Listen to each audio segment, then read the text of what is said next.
What's up, guys? Welcome back to the Deep Dig Sports Pod. I'm your host, Drew, with my other host over there. What's up? It's D.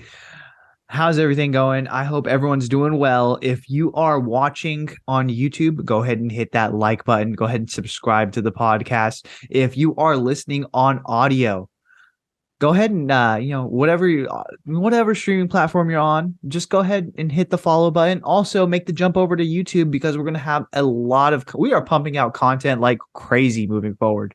But what's up, Drew? How are you? I'm doing good. A little bit of bad news to start this pod. We were supposed to have John Jay on this week. I know we told you guys, but there was a scheduling conflict. He'll be on next week. So, everyone don't unsubscribe right now. We didn't lie to you. He's going to be here. But yeah, I'm feeling good. We're actually going to the game on Saturday. We hope to see you guys, some of you guys there in Green Lot 4 before the game. We're going to be talking to fans. You guys hop on our vlog that we're going to do for that week and, see yourself in our content. Come talk to us. Honestly, it's just gonna be fucking fun too. Even if you don't want to be in a video, just come say what's up, dude. It's totally fine. So I'm pretty pumped about it. I know it's my first regular season game. Is it your first regular season game as well? Yeah, I've just been to a preseason game there. Yeah. So pretty pumped about it. Honestly, like this is like one of the best Christmas gifts I've gotten, and I'm pretty fucking stoked. Yeah, I'm hyped. I'm ready to see Heineke versus Purdy, the matchup we've been waiting all year for. Two scrappy dudes going at it. Before we get into all that, there's a couple things we want to talk about this week. Defensive player of the year. It's been heating up that race between Micah Parsons and Nick Bosa. Right now, Nick Bosa has overtaken the odds-on favorite to win the award. What do you think is going to happen for the rest of the season? Who's winning that award? Bro, it was actually a really crazy swing heading into week 15. So I want to say that Micah Parsons was the like minus 200 favorite, and then they played and the Cowboys lost. And actually, Micah Parsons looked good. He actually had that fumble recovery that looked like it was going to win the game for the Cowboys, and it just didn't work out. Nick Bosa had another Nick Bosa game, and he is now the favorite going into this week. It's going to be a back and forth race for over the next couple weeks. I'm going to be really interested to see at the end of it, do they let Nick Bosa try to beat the sack record? If he beats the sack record, you hands down have to give Nick Bosa Defensive Player of the Year. He's on the number one defense. He would hold the sack record. It'd be like insanity. But if you look at Micah Parsons is having an extremely good year. He has more tackles than Bosa. He has, I think, 3 less sacks, but he also has 3 forced fumbles as well. It's looking pretty good. I think we're seeing 2 really peak performers, and either one is going to feel slighted if they don't win that award. I would give the edge right now, obviously, to Bosa, but I know that last game against the Cardinals, he might not play. So is he going to have that big of an impact over these next 2 games to overshadow not playing that one? Who knows? Yeah, and I think Nick Bosa is 7.5 sacks away from beating the sack record. I think it's a toss-up because it's 2 guys that do play a similar position, but they do play different, like drastically different style of games. Yeah, Micah Parsons can rush the quarterback, and he does do that regularly, but he does drop back, unlike Bosa. Bosa's just going for it nonstop. And when you look at the quarterback pressures and the sack numbers, I think you got to give it to Bosa right now. But that being said, the Cowboys are fighting right now. They got a wild card spot basically locked up. But they clinched the playoffs. Yeah. Yeah, they clinched. I don't know what they're fighting for. If not, there's no way they can get in the 4 seed, right? Because the Eagles are 12 wins, 13 wins, whatever. So the Niners actually have more to play for. We'll see if the Eagles fall off and the 49ers are playing for a 1 seed in the last week. Unlike the Cowboys, they can't get there. But Nick Bosa could potentially be playing for a 1 seed at the end when it's all said and done in the final week of the season, if the Eagles and Gardner Minshew don't get a couple weeks worth of work done and they lose out. So I don't know. Is Micah resting? Everyone's saying how Nick Bosa is going to rest in the last week, but if Cowboys are locked into that, what is it, like fifth spot because they have the wild card, why not rest Micah instead of Nick? Yeah, and I mean, wouldn't you kind of? I know you hate to say it, but wouldn't you want to get the, you know, oh no, you wouldn't want that sixth seed. You would want that fifth seed because you wouldn't want to face the Eagles.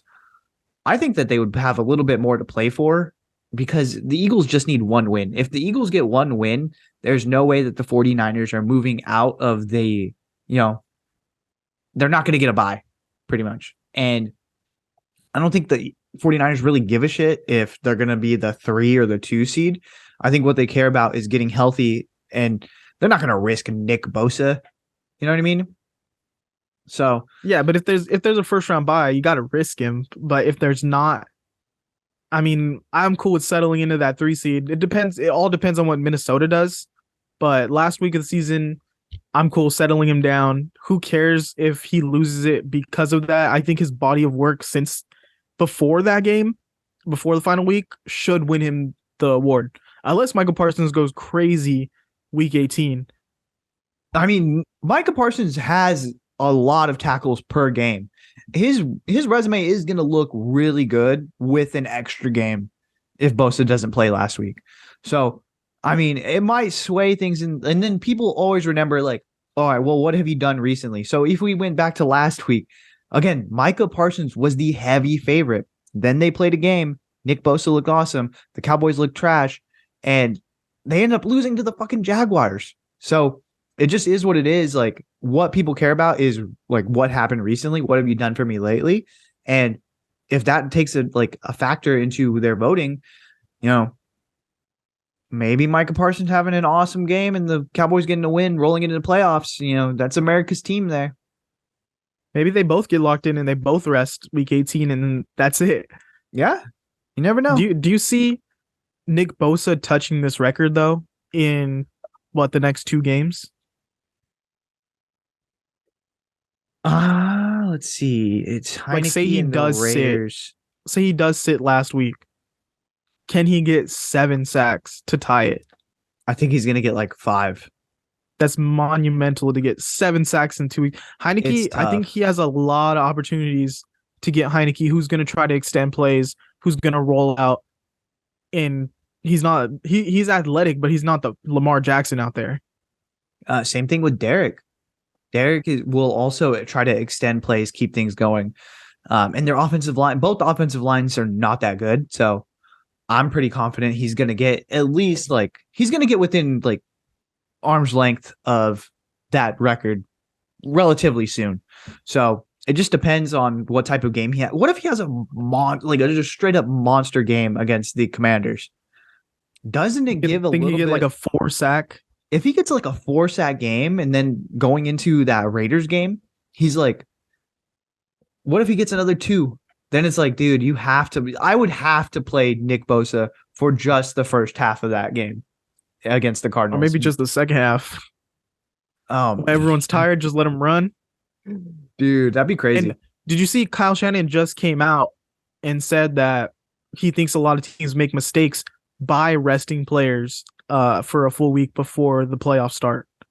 I didn't see that, but I mean, it seems like Kyle Shanahan comes from that old school way of thought. Like he's a guy who plays his guys during preseason games. He's a guy who, hey, we need to get that extra work in. And he's a guy who kills running backs and quarterbacks. So it makes sense. He's running Debo up the middle when he's up 21 points, man. He ain't letting Nick Bosa ain't getting no rest. But to stay on Kyle, I know we haven't talked about, I don't think anyone's really touched on this going through this season, but now that we see the bigger picture of what's happened, how we feeling about Kyle Shanahan maybe getting some Coach of the Year buzz?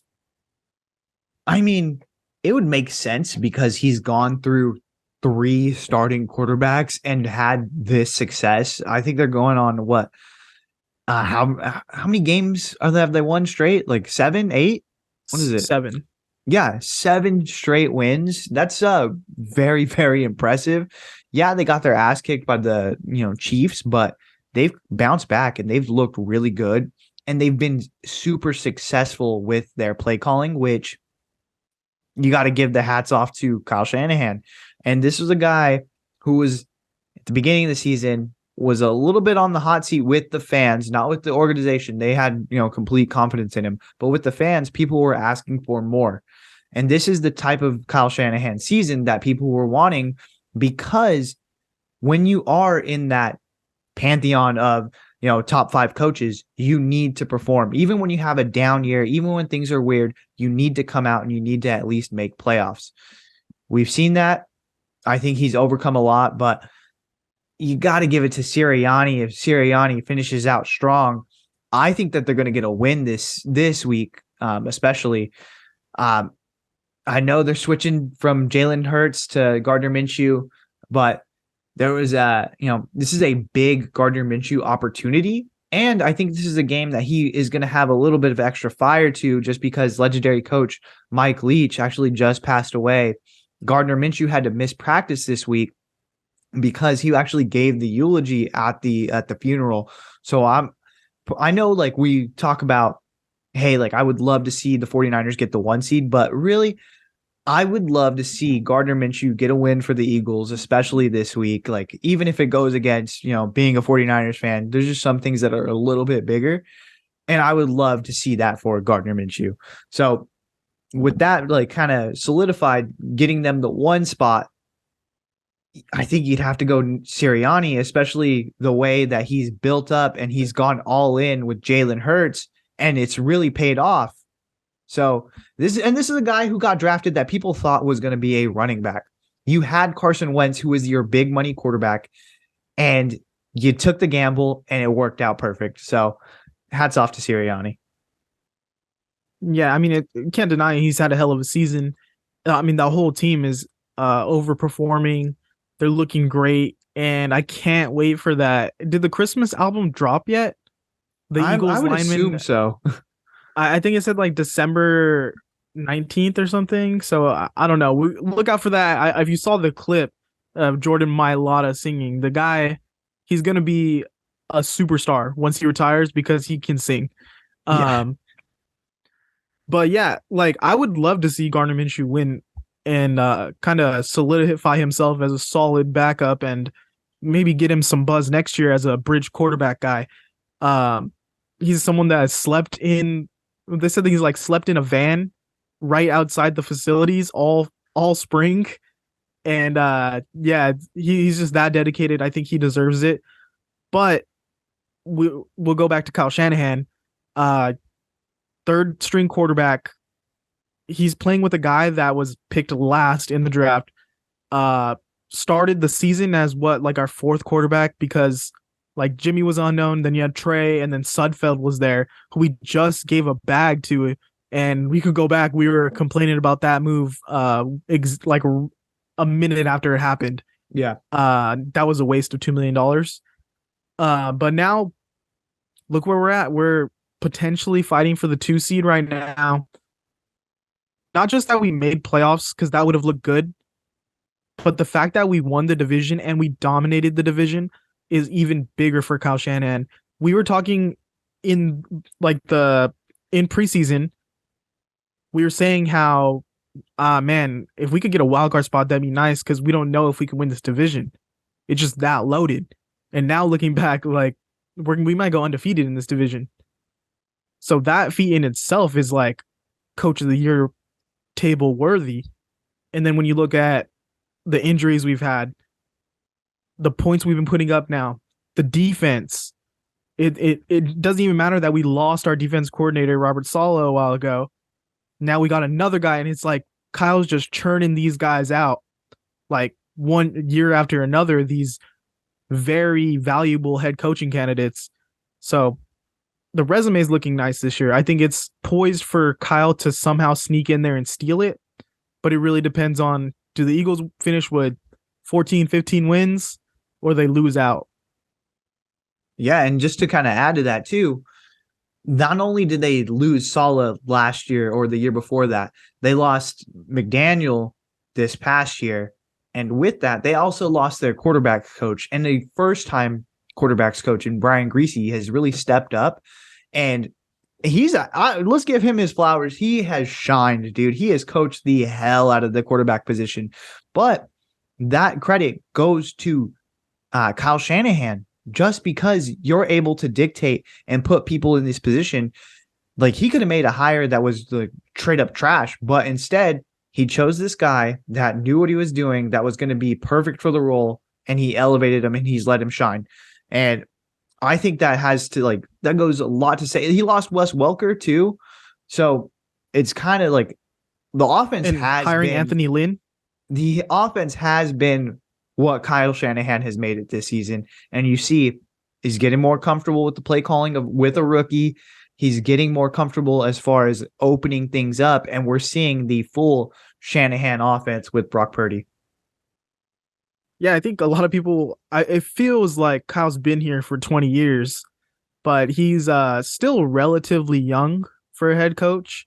Yeah. And I think we're just seeing like him shed this first like evolution of his coaching style, where it's like, we talked about it all last year and like the beginning of this year. He's trying to fit everything inside his box of like how I want this game to go. And throughout this season, we keep on being like, oh, well, Kyle's not going to want to do this. Kyle's not going to want to do this. And we're starting to see these last couple of weeks, like he's molding his game to the pieces that he has now. And that's what we really wanted from Kyle, is like, hey, let's stop hearing about this fucking Shanahan offense that's never going to be seen, and let's tweak it so that your personnel is adding up to what you can do.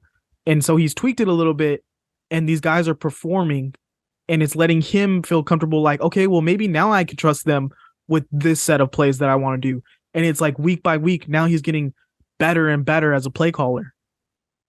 Yeah, I mean, it was just a tough year to have this year and be coach of the year just because of what the Eagles are doing. They've only lost one game, and there has to be credit where credit is due. You know what I mean? Jalen Hurts is looking like the MVP. I know he's going to miss a couple of games. He might miss all the way up until the playoffs. That might hurt. Like, that is going to hurt his MVP chances. But he was playing at an MVP level. Sirianni had coached up the Eagles like crazy. It's just one of those things where it's, tough luck that Kyle Shanahan had it this year when there was another obvious coach of the year candidate. But, honestly, an amazing season from Kyle Shanahan. He really turned it around where we were like questioning, like, Bears loss, Falcons loss. What are we doing here? But things are looking good, dude. Ironically, the Eagles almost helped the 49ers get into that 2 spot by trading Jalen Reagor to the Vikings. And then Jalen Reagor just fucking it all up. He was almost the reason they lost that game. The biggest comeback in NFL history. Yep. But moving on to the game coming up, the Commanders. We were talking about this game being potentially the biggest of the season because they're a playoff contender, we're a playoff contender. But now that we've solidified our spot and they're kind of falling behind in the race, is this still a big game, or is this kind of like, hey, we're gonna go and beat the shit out of them and like let's move on? I think that, me personally, I would be super demoralized if I was the Commanders to get straight up robbed like that, not just once, but twice on 2 separate plays at the goal line to get robbed. And then knowing that loss actually clinched the Cowboys getting in, that's tough. Now you have to have this thing where you have to win out. And even if you do win out, you're going to need things to fall your way in order for you to get a playoff spot. It's a tough position. I don't know. Like, I know that Taylor Heineke is a dog and he's scrappy. I know that Ron Rivera and, Jack Del Rio are just 2 hard-nosed dudes. But can you really keep up that same level of energy that you would have had going into this game if you would have won? I don't know. I think that the 49ers are going to come out and they're going to put a stamp on this game. I think that they're going to, want to prove like, hey, let's keep this win streak alive. Did you see the clip of Trent Williams last week speaking to the team? And he's like, this is a hat and t-shirts game. Let's get it. Let's clinch this division. I think that these guys just have too much pride to be like, let's overlook the Commanders. I think they want to kick everyone's ass and head into the playoff with such a hot streak. I'm expecting a ass kicking. What about you? Yeah, I'm expecting a win pretty easily. I saw a report saying that Chase Young might come back for this game, which would be a tough matchup for McGlinchey and Brock Purdy. But even so, like this team, like I would say a week or two ago, did scare me because they are so hard nosed. Respect to Ron Rivera, I thought he should have got fired earlier, but now he hasn't playing at a higher level. So I was wrong in that regard. Um, this offense that they have has playmakers. Heineke is just a leader of men. Uh, but yeah, as far as Heineke and the run game and their defense, they don't particularly scare me anymore. Just because you have to be deflated after that game.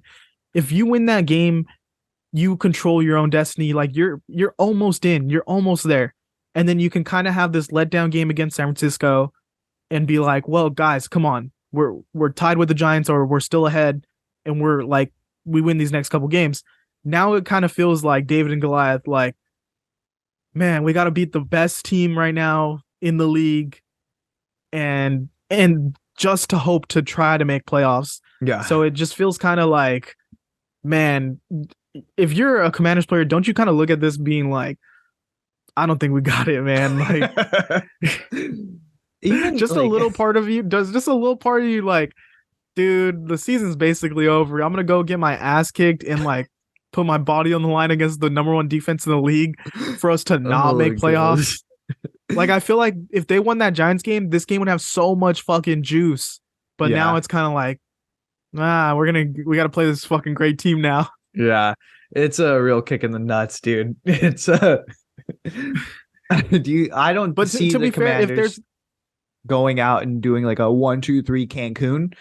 I think that they are like they're gonna come out like really swinging. I think by second half, this is gonna be like a blowout. I could very easily see that happening. This Niners team wears on you. Yeah, and they're just too talented. Like if you stack up the two teams as far as the talent, the 49ers probably have double of what the Commanders have, if we're being real. So I think that's just going to show through. As far as I'm concerned, like the rest of the season, regular season, is how healthy can we get to the playoffs? Yeah. And I do want to see, like, I don't want to see us lose, but I do want to see that Brock Purdy letdown game of like, where's this kid's floor of, I kind of want to get like that over with, like he's going to have a game where he looks average or he looks a little bit below average. I mean, maybe he just plays good every game and he's amazing, but to ask a 7th round rookie in his like 4th or 5th start to just be perfect, I don't know. I don't know if that's going to happen, but I'm fully expecting him to have like a game where he looks like just another guy. And I would like that to get out of the way early. So then we could be like, all right, there's no more Brock Purdy, like crazy hype train. We know that what he can do. And we fully expect him to run this offense, but the pressure's off a little bit, if that makes sense. No, it doesn't make sense. It's death, taxes, and Brock Purdy winning, baby. That's it. Those are the only for sure things in life. It's almost like the Eagles losing that one game where it's kind of like, whew, okay, we don't have to be perfect, guys. Like we can make a little bit of mistakes and like we can get there. And Brock Purdy right now is just riding highs. Like if he has a game where he plateaus and it's in playoffs, like I just don't want that to be the letdown game. You know what I mean? Yeah, I feel it. But also like this team is so stacked that he doesn't need to be like, oh, like look at Jimmy Garoppolo wasn't playing at this Brock Purdy level, as like crazy as it sounds, but he was also winning games because the defense and the run game is just so potent. So like, yeah, I get what you're saying. Like we need to have a Brock Purdy floor game. We need to figure out where the floor is. but also the floor could be still good enough to beat these shit teams. We've got some like the Commanders are probably the best team that we're going to face moving forward. The Raiders, they're sorry. You know what I mean? Like, let's go ahead and say it. They should have lost that game. That was not a touchdown. And then you do that dumb Jacoby Myers play. You should have lost that game. So there should be no way do I see the 49ers losing to the Raiders. Then you have the trash Cardinals that are a dumpster fire right now. They're playing Trace McSorley. Yeah. So I don't see any reason why you should lose those games. So Yeah, I mean, he could even have an average game and we still win those games. But I'm just saying, like, yeah, let's see the floor. And maybe he is just going to, like, have a dream run and, like, Nick Foles to the Super Bowl style, good game after good game after good game. But I would love to get that one, like, out of the way and then be like, okay, look, calm down, Brock. You know you have the confidence. We could get through this and, like, let's build on that. But yeah, as far as Jimmy Garoppolo, another quarterback you brought up, there is a lot of talks. I know we did the video like who's QB1 next year, but what's his market? Say he does just walk. He doesn't play anymore this year. What could he go out there and get? Like what team is looking at him? Oh. So it's going to be the Patriots lineage. So it's going to be the Texans if they don't actually draft a quarterback. It's going to be actually the Patriots is one that is getting a lot of steam. But I could even see him going to the Jets. I could see him going to, let's see, where else? Do you think like, what other Jimmy Garoppolo spots would there be? I would Carolina. Do you think the Seahawks go also take a run? Maybe they're like, hey, we look at what we did with Geno. Jimmy is a little bit better than Geno, and we're gonna have to pay him probably less than we pay Geno. Let's go ahead and just do that. I think to me the team, well, I always said like maybe the Texans because I think D'Amico Ryans would take over that job and do well there. Yeah, and for him to just take Jimmy with him and like really establish the culture, kind of like I know Jared Goff isn't like a Dan Campbell guy, but like to have a quarterback there who you're just like, okay, you're the guy, just be the leader for a few years and establish like your culture. Yeah, I could totally see that with Jimmy and D'Amico pairing up. Another destination that I think if they have the money, they would probably pay him the most because to them they're like, this gets us back on track. The Saints, like they are desperate. For some reason they just like they want Andy Dalton to be the guy so bad. it's to where not going to work.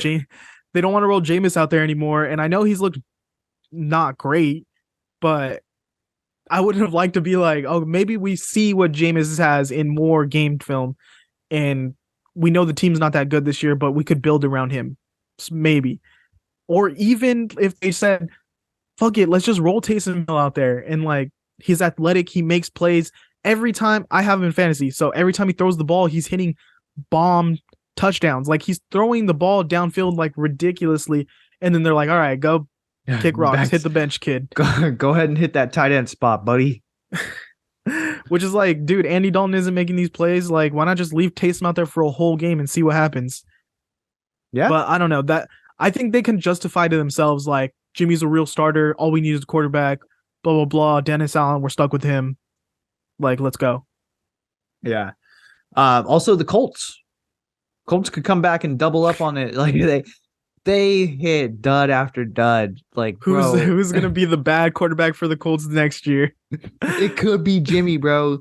But this is a team that fully believes we're a quarterback away from, this greatness again.